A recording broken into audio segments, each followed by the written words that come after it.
The concentration of highly educated and well-paid workers has increased in many large cities. Is occupational polarization a problem? And is there gains to be made from a policy intervention? Very welcome to the IIES SNS International Policy Talks, a collaboration between the Institute for International Economic Studies at Stockholm University and SNS. Today, we are very happy to have Esteban Rossi-Hansberg with us, who is a professor of economics at Princeton University. Professor Rossi-Hansberg will talk about his research on job polarization and geographic redistribution. We are also very happy to have Kerstin Enflo with us, who is professor of economic history at Lund University. She will comment and join the discussion. My name is Louise, and I'm a research director at SNS, and I will lead today's webinar. You are welcome to ask questions, either by the Q&A function at any time or with the raise hand button during the discussion. If you want to tweet about this webinar, please use the hashtag SNSkunskap. Professor Rossi-Hansberg, the screen is all yours. Thank you very much. Thanks very much for the invitation to present at this webinar. Let me share my screen. So, like Louise said, I'm going to talk about polarization, the concentration of occupations in space, and the policy problem that potentially creates. And the work that I'm going to be talking about is joint work with Pierre-Daniel Sartre and Felipe Schwartzman at the Richmond Fed. So I just want to make sure to acknowledge that before I start. So spatial polarization of occupations is very large and has been growing since the 80s. And by that, we mean something very simple. The fact that if you think about, say, taking an occupation like computer programmers, and you look at where they are, where they locate, where they are working, they are increasingly concentrated in particular locations. In the case of computer programmers, for example, locations like Silicon Valley and Austin, maybe Denver, etc.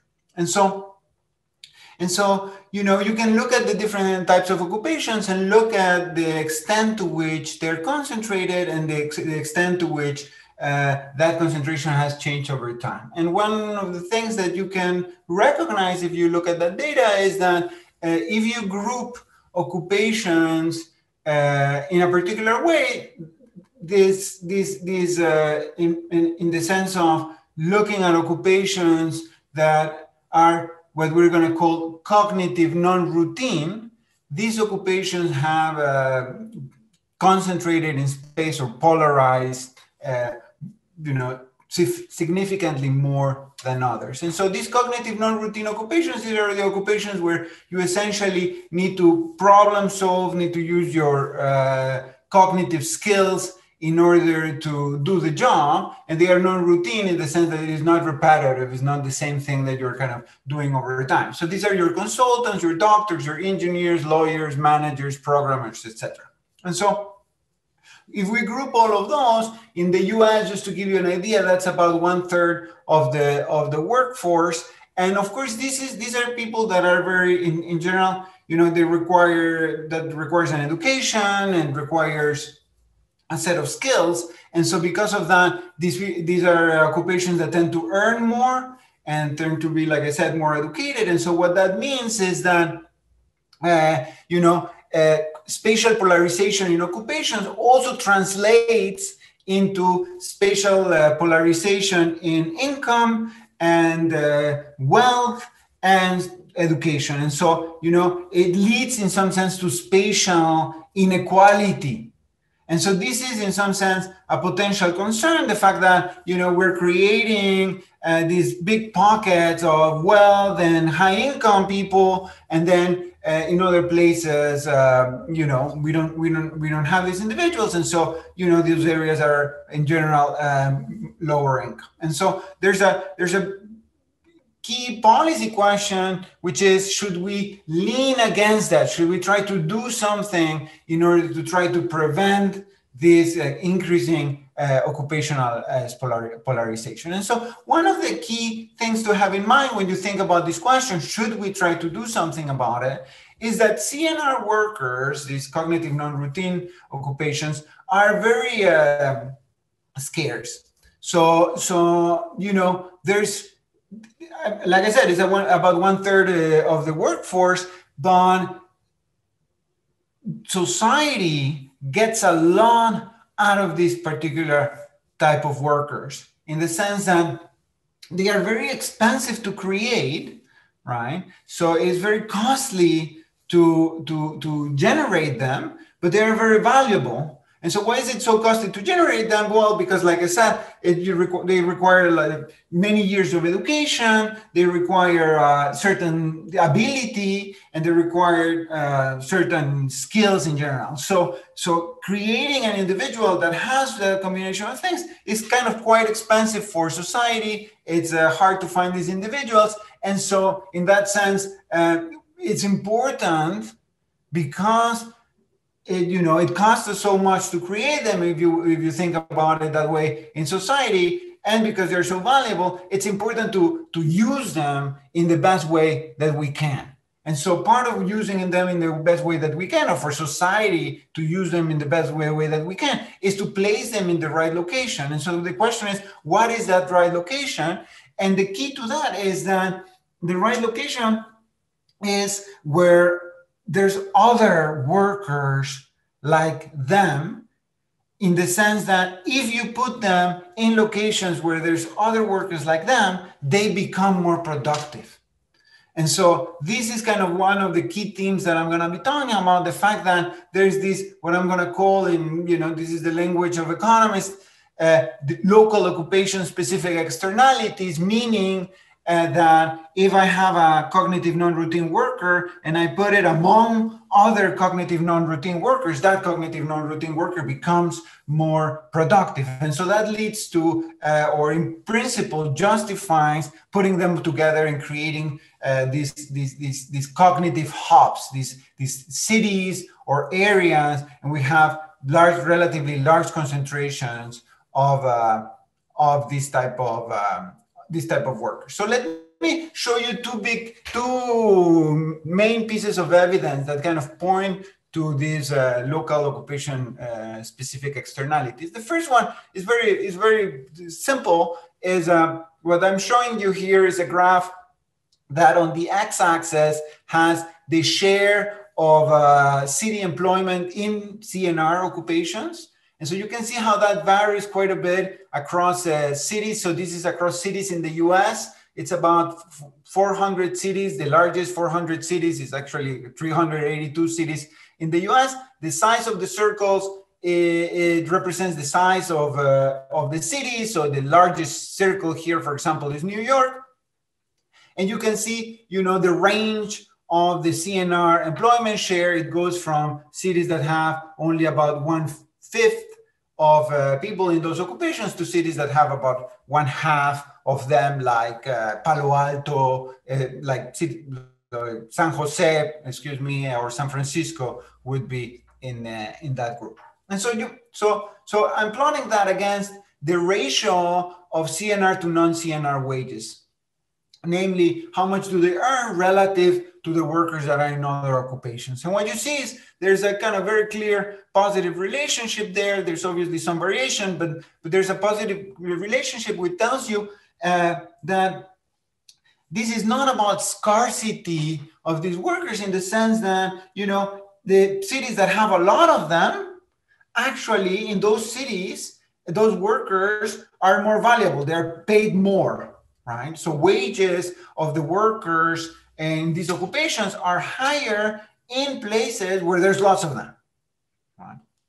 So in some sense, that points to like a demand side factor, not a supply side factor, because otherwise we would think that if there's many of them, prices should go down, but that's not what's happening. Wherever there's many of them, prices are actually higher. That's what this graph tells you.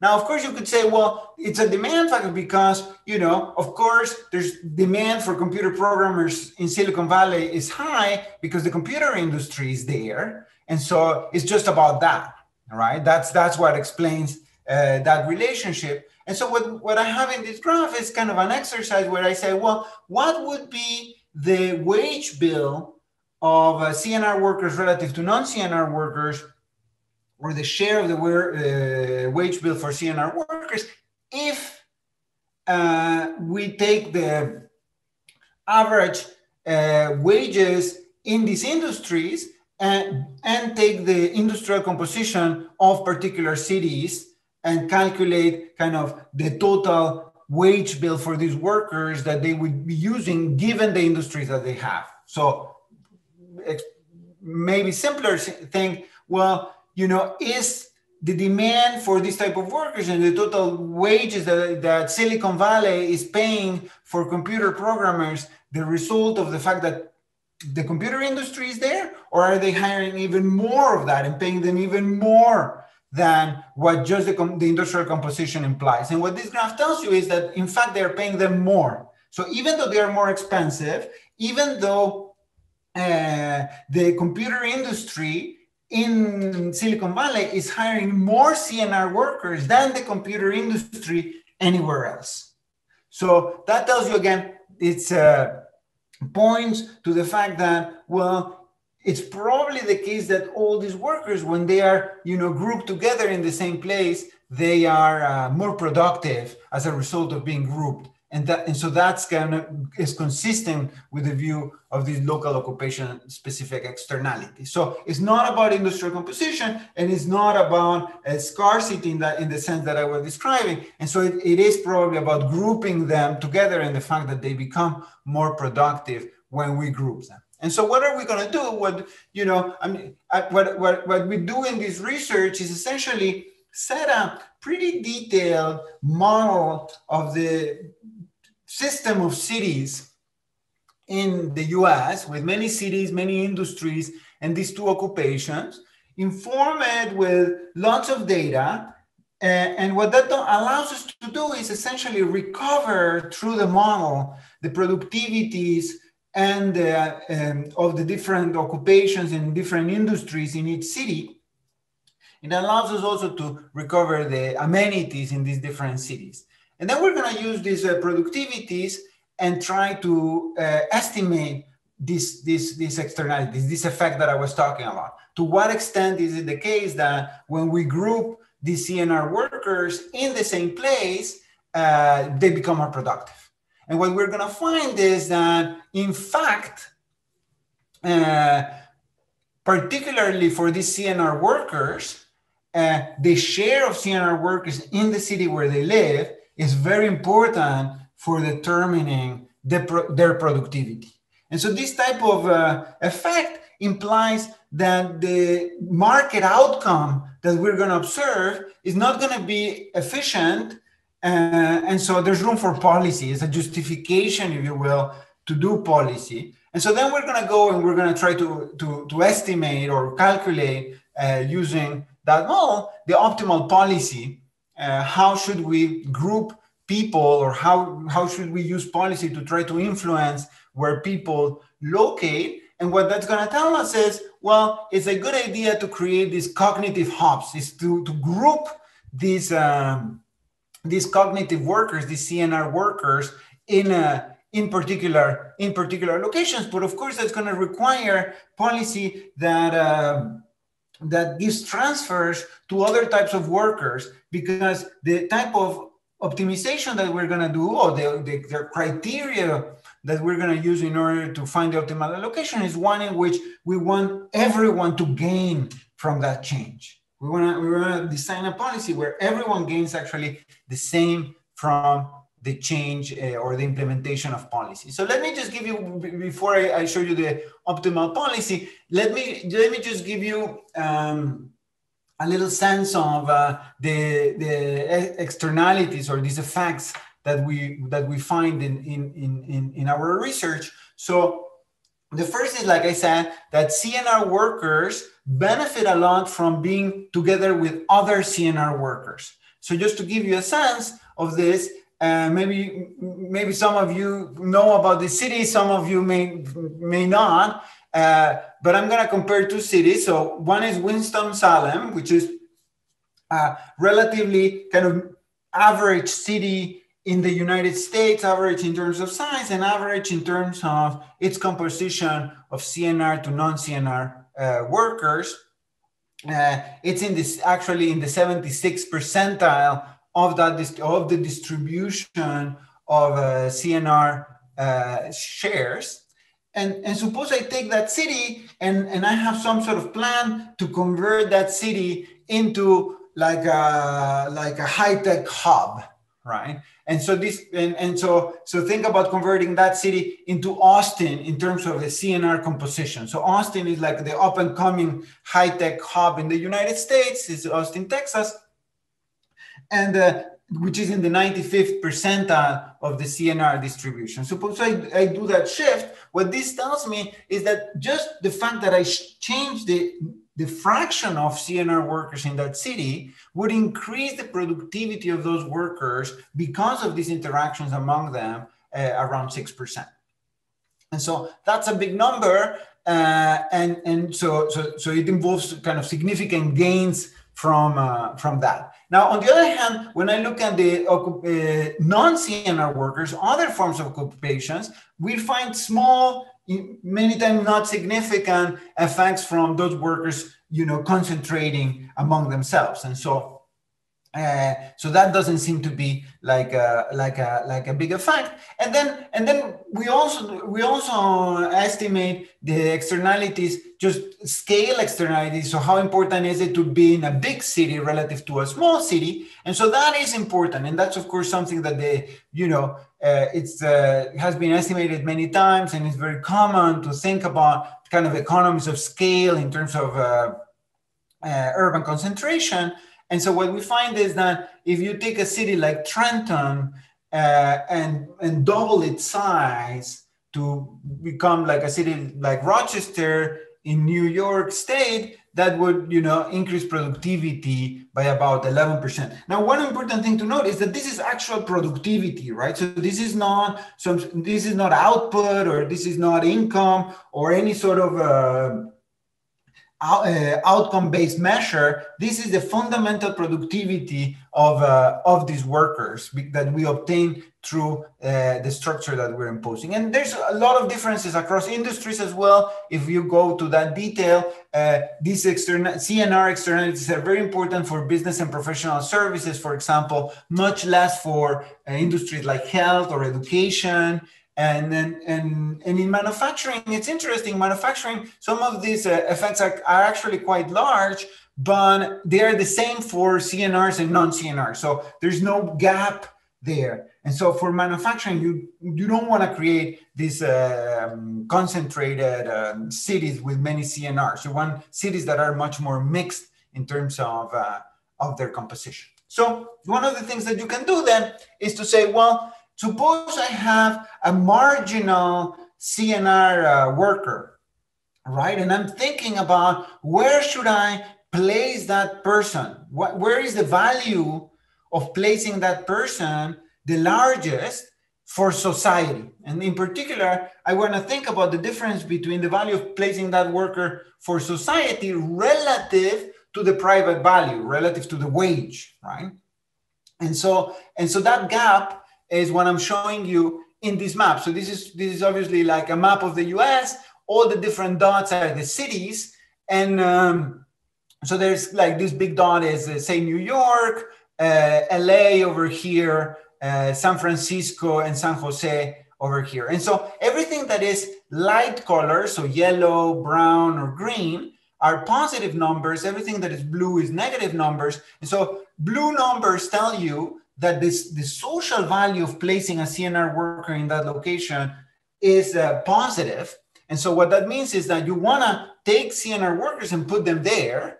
And in contrast, everything that is blue, the value of CNR workers is kind of below the mean. And so what that means is that it's better to move them somewhere else, right? And so everything that is light, in some sense, those are the cognitive hubs that I was talking about. That's where you want to create them in Chicago, in Seattle, in California, in the East Coast, some of them in Texas, so Houston and Dallas, less so, say, in Florida, and certainly not in general in the places that are smaller in the Midwest. There's a big correlation with scale. There's a pretty large correlation with the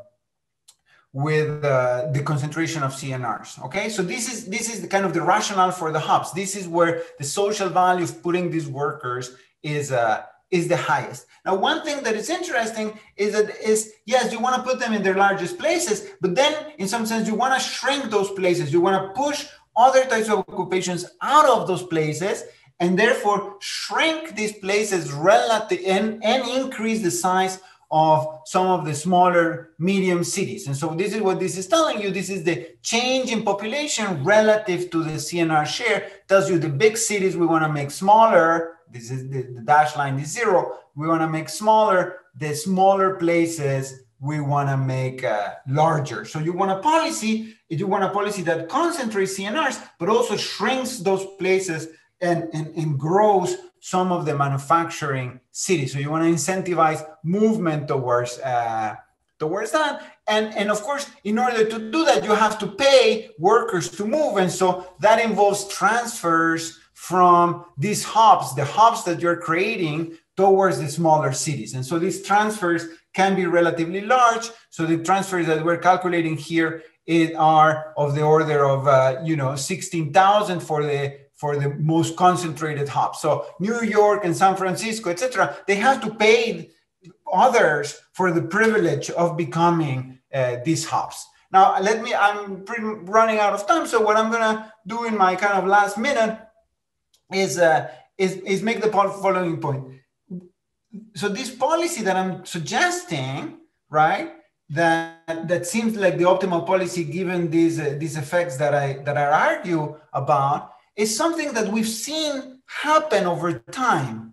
So this concentration of these CNR occupations has been happening. And you can see that in this distribution where I'm showing you the distribution in the 80s, which is pretty concentrated in CNRs. And then I'm showing you the distribution kind of in between 2011 and 2015, which is more spread out. And then compare that with the optimal distribution that is even more spread out. So there's even more concentration of CNRs in certain places. So we've been moving towards that, but we're not quite there, but we've been moving towards that. We definitely don't want to, lean against it, right? But the way we've been moving towards that, or at least the way we've been moving towards that in the US, is by, yes, people are concentrated, but who's getting the gains and of that concentration? Well, because of housing supply constraints, housing in those hubs has become very expensive.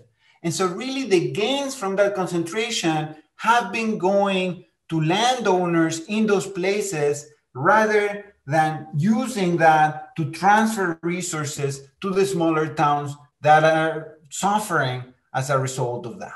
So let me then conclude. So what are the main takeaways from what I gave you, or from what I argued? Is first, we should create these cognitive hubs. We should encourage them, not fight them. Second, there can be shared gains from this if we have the proper transfers and if we encourage the formation of larger cities, larger manufacturing and in other industries that are not so intensive in CNRs. We want to encourage them to go to the smaller places and use the appropriate transfers to do that. And we want to be very careful with housing supply restrictions in these hubs so that we don't give all the gains from that concentration to the landowners in those cities. Let me stop there. Thank you so much for that presentation, Esteban.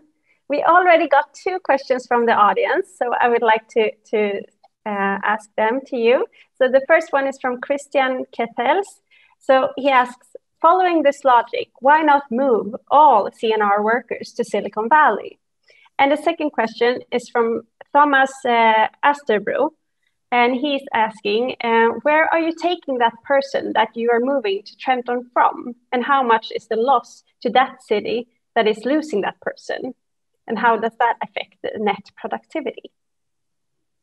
Right. So what limits the ability to concentrate CNR workers is that they're used in all industries, right? So it's not they're used also in manufacturing, they're used in accommodation, they're used in health, they're used in every industry, and because of that, if you're going to produce, say, manufacturing in some of these smaller cities, you need some of these CNR workers there because they're part of the labor force. And so there's kind of an elasticity of substitution between occupations in those industries. And depending on that elasticity of substitution, you need some of them there. So that's kind of the limit to the concentration of occupation is given by the elasticity of substitution for different types of labor in the different industries. So that's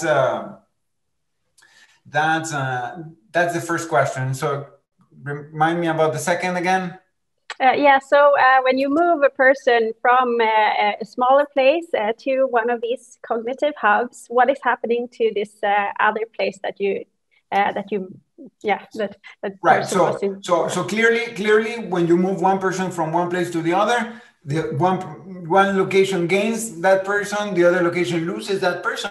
But exactly the point is to say, well, okay, but one way to compensate that other place for the loss of the CNR workers is, first of all, that they're going to get more people. And because of that, they're going to grow in terms of population, and that's going to help everyone. And second, and so that's the first effect. And the second effect is the transfers, the fact that the cognitive hubs are going to, transfer resources to the rural areas. Now, this is something that has been happening forever in most of the developed world, right? These transfers from cities to rural areas. This is just making sure that it happens in a way that it benefits everyone, right? It's certainly not unheard of. I mean, pretty much all the social security schemes and systems do some of this transferring already. So it's nothing new in that sense, right? Okay, thank you so much. And so you want more polarization, basically, occupational polarization. And what are some other kind of negative effects that you can see? Yeah, I mean, I think the key worry is that this leads to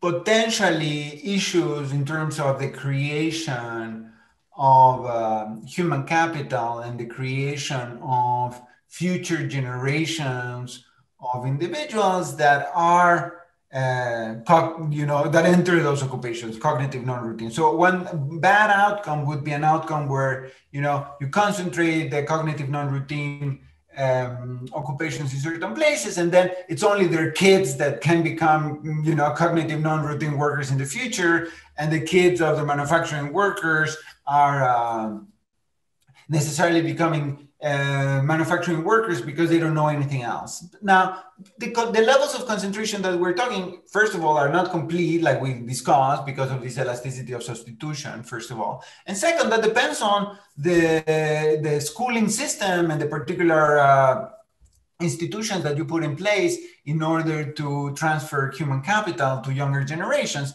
And one of the ways in which you can transfer these resources that I was talking about to the workers in the smaller communities, in the communities that are going to specialize in other industries, is through improvements in their schooling, in the university system, etc. So that's exactly one way in which those transfers can happen. And I think it could be an effective way in order to avoid some of those potential drawbacks from this type of policies. Okay, thank you so much, Esteban. So we will soon continue this discussion. And now let's welcome Professor Enflo. You have our attention. Thank you very much. Thank you very much for this very interesting talk, Professor Rossi-Hansberg. I'm very interested in these issues. And let me share my screen with you so I can give you some points and some comments. So I'm an economic historian and I'm located here in Sweden. And as I read your research and went through your slides, I've been thinking about how we should think about this policy in a Swedish context and in a long run context. So Sweden is a much smaller country than the United States. We only have 10 million inhabitants in our country, but still we are very, very concentrated in space. So this is a process that has been going on since the beginning of industrialization. And currently, actually 1/3 of the Swedish GDP is produced in one single county, which is the Stockholm County. And it's also home to 1/4 of the Swedish population. Still though, in a small country, given that even though we have this large concentration to Stockholm, congestion is not the main issue here. A thought experiment is to actually put the whole Swedish population into the Stockholm region, the region around Mälardalen. We would still only end up with a population density of similar sizes to Netherlands or Belgium, for example. So one point here is, given that our country doesn't really suffer from the costs of congestion in large cities that is usually seen as one of the hampering effects of agglomeration, is there a room for an optimal policy that allocates workers in several cognitive hubs in this country, given that we are such a sparsely populated country? Or should we just go for one big hub in this case?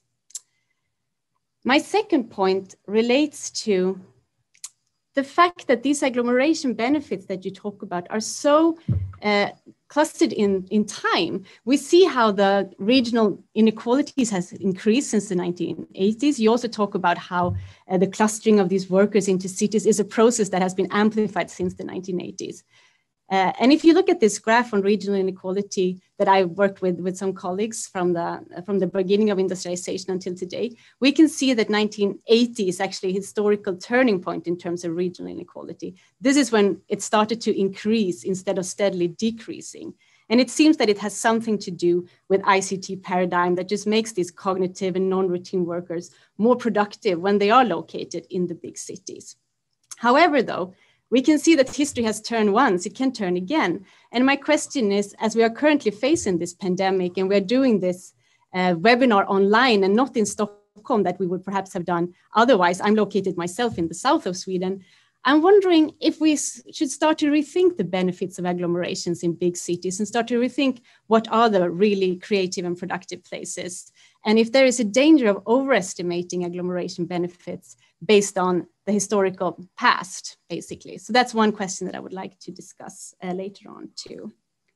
And then my final point relates to the kind of regional hierarchy that I think the model is implying, somehow with some cognitive hubs, and then further down the regional hierarchy, places that are more specialized in industrial production, and even more further down, places that receive regional funds just to compensate for the fact that they don't have any cognitive and non-routine workers anymore.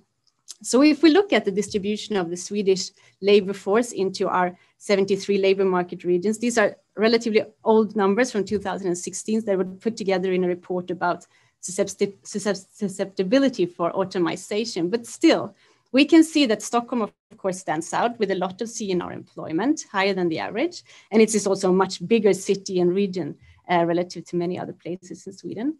But we also have some smaller creative hubs like Umeå and Malmö Lund, where I'm currently located. And my question here is that these places are much smaller. They only have 100,000 inhabitants or so. Should these places be encouraged to also become creative hubs, or should they try to move further along the line, or maybe becoming more like Värnamo, which is a successful industrial cluster that has been playing along with its historical industrial strength of manufacturing and entrepreneurships and doing that very well, but with maybe less of that CNR workers that we see in the bigger cities. I think there might be a political tension here. And also what to do with places like Dorotea, very further down the line, which is a place that has been losing inhabitants since the 1970s, lost about 30% of its population. It's located in the mid of Sweden in Norrland. Is this place future only to receive regional funds for its loss of population and regional workers? I think your paper reminds me a little bit about how regional policies were being played out in Sweden in the post-war period, where we had a strong welfare state that was interested in making everyone better off, just like you're saying, by also planning the geographical scope. And there were geographers that were inspired by local place theory that actually tried to designate perfect roles for different places. And we also had these regional funds to incentivize people to move where the jobs were. So in Swedish, they are called flyttbidrag. And in the 1970s, around 10% of all the moves across country borders were actually paid by these funds. However, this policy fell into decline after the 1970s. And one of the reasons was that it was hugely politically unpopular. And this is one of the fears that I have with these optimal policies that try to amplify different roles for different places, is that they might run into problems in the political arena. And I think that's something that should maybe be discussed later on. So these were my comments for now. Thank you. Thank you very much, Kerstin, for giving us both a historical and a local perspective, as well as some kind of issues with the political, in the political sphere. So I have a question for you right now, and it's when you look at these regional inequalities, do you also take into account the cost of living? Does it change the pattern? No, here we have only looked at GDP at the national prices, so we don't take into account the cost of living. And of course, I mean, the welfare of a Stockholm worker is not as big as its productivity because of congestion. So this is, of course, a big issue. And we should take that into account when we measure welfare gains. But this was about productivity. I do think, however, that if we wanted to solve that, we don't need to allocate workers out, as I said in the Swedish case. We could solve it by building more. But this is, of course, also politically sensitive. So I think we're running into political problems either way we try to solve the issue. Okay, thank you very much. So let's welcome Esteban back into the screen or to this discussion, and we will pick up on some of the questions that you raised, Kerstin. We have one also from the audience, from Magnus Lodefalk, which is it's in times where telemigration is enabled across countries, will these conclusions still be valid? I guess it touches on these ICT and the kind of what we have right now, a digital meeting. Does it have to be a physical place, Esteban? Yes. So thanks. I mean, I think these are great points, all of them. Let me start with the political aspect, because I mean, I think this is really important when you look at this type of research that we're doing.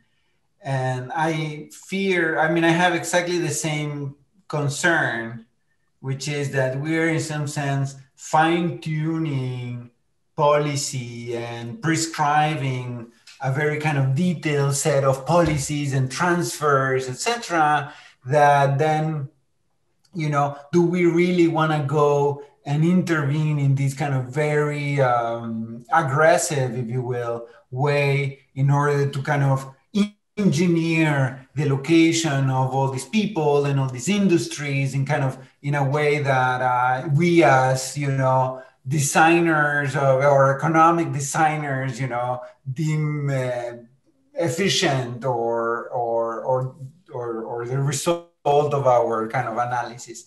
And I think it's kind of very dangerous, and so it should be done with a lot of caution for sure. Partly because, of course, our analysis is full of assumptions that and estimations and, you know, data in particular periods of done in particular periods of time, etc., which lead to the conclusions that we're arguing for, but of course could change depending on, you know, if you were to change those assumptions and if you were to change those estimations, etc. So, you know, there's some sort of fragility to some of these conclusions that of course has to be taken into account when you design policy. That's very important. The other is that, you know, the implementation cost and the kind of political backlash, like we discussed, that can come from some of that, and that of course has to be taken into account. Here's the way I think one should, understand this research and take this research when you think about policy. This is about establishing what is a good kind of objective to have in your head that is not necessarily where you want to go, because you understand that there's all these constraints, because you understand that there's all that uncertainty, but it kind of helps you as some sort of roadmap of where the gains are and where can you squeeze some of these gains, and where the kind of problems that you can face when doing particular policies, and kind of what are the policies that you definitely should not encourage. And so one way to think about it in the context of, more particularly what I said is, we've seen this process, it's happening anyway. Now there's a whole backlash against it that says, stop it, right? Let's bring in all sorts of other workers into our COPs, right? Let's diversify San Francisco because it has too many computer programmers. And what this is saying, careful with that. Let's not push in that direction. Maybe we don't want to go all the way in the other direction, but that direction seems kind of pretty dangerous, right? So that's one way to think about it. And the other is, so some of these, and kind of who's getting the gains, right? I mean, a lot of these issues with efficiency is that we can identify, what is efficient, but then the distribution of gains depends on other secondary complementary policies. And in the case of location and housing, there's a big component that has to do with housing permits and in general housing supply. And because this is always policy-based, right?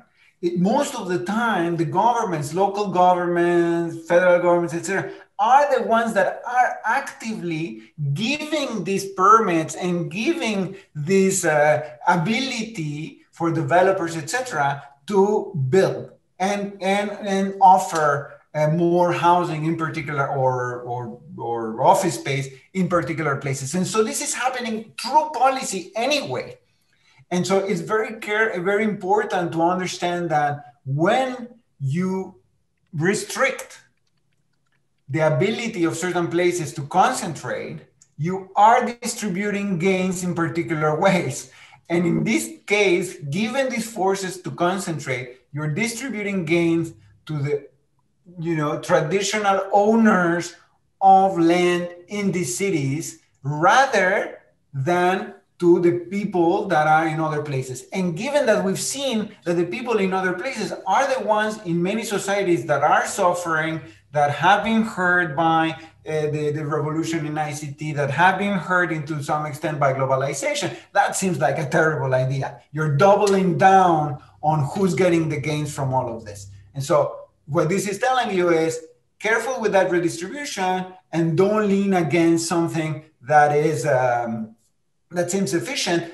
And then, the rest of the detailed policy design is just more like a guideline, general guideline, than like a recipe of how to go ahead and do policy. And so I think that is very important. And thanks for pointing that out, because I think it is essential when we think about all of this. Now, let me say a few words about the pandemic, because obviously there's a concern that we're in a different paradigm now, and we should take this into account, and we should stop all the other policies that we were thinking about, because now cities are gone because we can all meet on Zoom.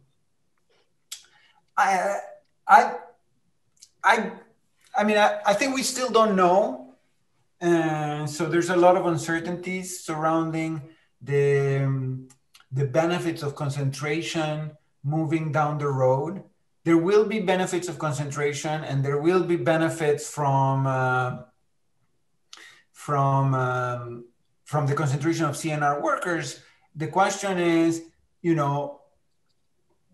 to what extent those are gonna, I mean, they're gonna decline a little bit as a result of this, but the question is how much, and we still just don't know that. And in some sense, given that that we're still far away from the levels of concentration that would be efficient, given the gains that we observe, right? It's just not obvious at all that this really, at the end of the day, changes the direction of the optimal policy. It may change the goal. Where do we want to end up in terms of that concentration? Maybe concentrating everyone in Stockholm is not going to be the optimal result, because now, you know, there's a bunch of people that want to live in Dorotea,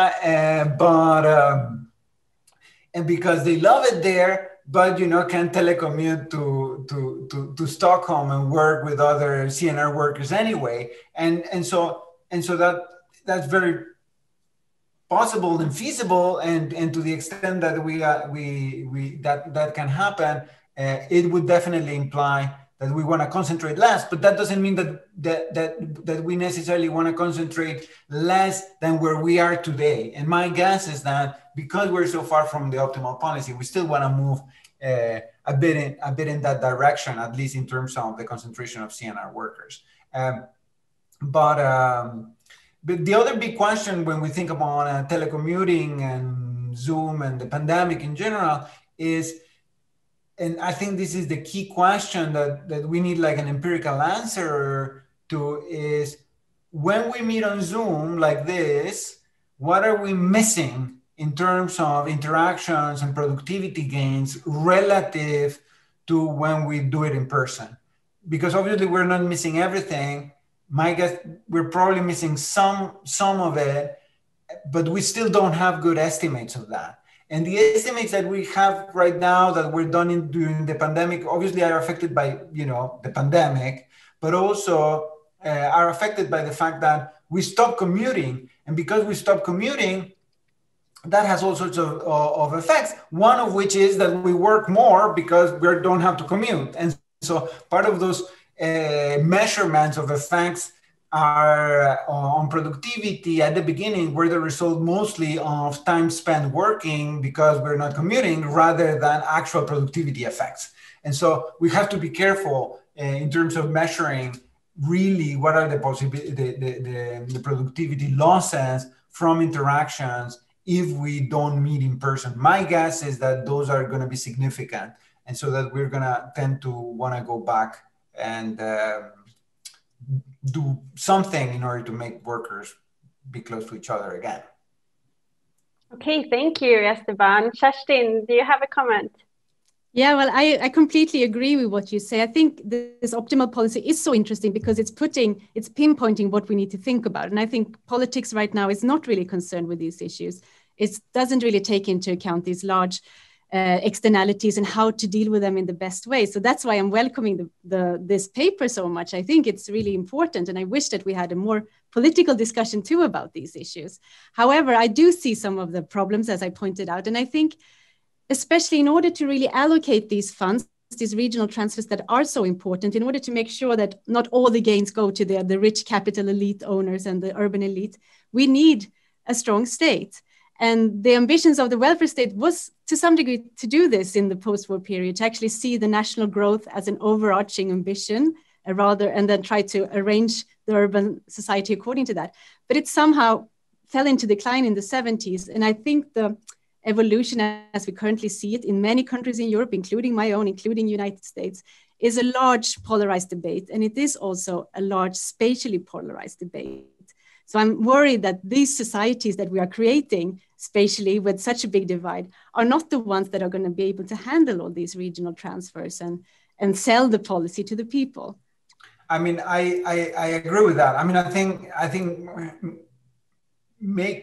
but the question is, what is the policy alternative, and what are the political currents pushing for as a substitute for this type of policy? So here's what I have in mind. What I have in mind is, well, there's clear benefits of concentrating computer programmers in San Francisco, right? Now, there's a bunch of people that say, well, no, let's make San Francisco more diverse. And so let's build all sorts of affordable housing for other types of workers in the middle of San Francisco, which obviously goes against the concentration of CNR workers in San Francisco. Now, you know, the question is, well, how much are those computer programmers that want to be in San Francisco willing to pay in order for that not to happen? And to the extent that they are, and my guess is that they are willing to pay, because obviously, right, for a computer programmer, the ability to go to San Francisco and gain from that pool of knowledge that you can gain if you go there is way higher than for workers that have nothing to do with the computer industry. And so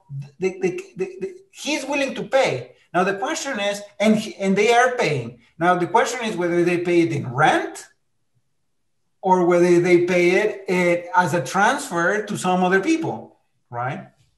And the point is just, well, can we take that payment that they're doing anyway, right? And transfer it to the suffering manufacturing towns that are there, that are suffering, and that are becoming a big political problem because they are suffering, right? Rather than keeping it as housing rents in San Francisco. Now, in that sense, the computer program is paying anyway, so that shouldn't be too much of a problem, right? The issue is, do we have the capacity to take those funds and distribute them towards the smaller cities? Now, I think you alluded to another issue, which is very important, which is, should we then, you know, just make any city feasible and larger, right? And should we kind of save all towns?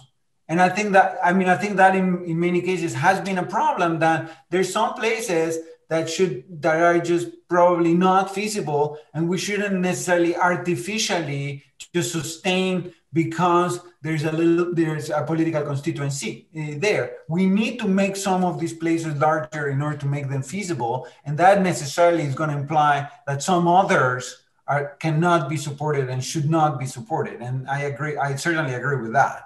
So not every location should be supported and encouraged to grow, because, you know, by adding up, at the end of the day, we're going to make a lot of them larger. There's just not enough people to make all of them larger. And so necessarily some of those places are going to have to decline a bit. And we shouldn't just sustain them artificially if there's no industry, if there's no occupation that really can thrive there. Now, I do think that there's a lot of medium-sized cities that we can help a lot with some of those transfers that could benefit a lot from those transfers, that could thrive at a scale that is, and in industries that are not high-tech, that are not the big hubs, that is not that particular development strategy, but is a development strategy that's based on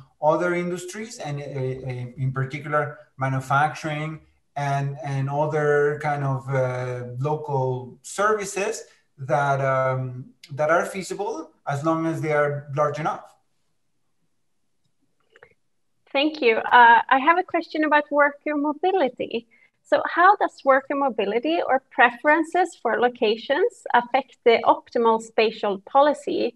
And for Kerstin, do you know how worker mobility has changed over time? So there are two questions, but the first one was more to Esteban, and then the second to Kerstin. Oh, okay. So worker mobility has been declining, certainly in the US. But there's still, you know, people emphasize the decline in worker mobility quite a bit, but they're still relatively large. And so people move 3, 4, 5 times in their careers across locations. I've been looking at some of the data in France. They move about 5% of people move across municipalities every year. So there's still, you know, substantial mobility across places that allows individuals, or that in fact makes individuals, you know, optimize on their location. Now, the issue is, I think, more about, and this is kind of touches on what we were just saying, is about the fact that we see them move and we see them locate, or many of them locate, in areas that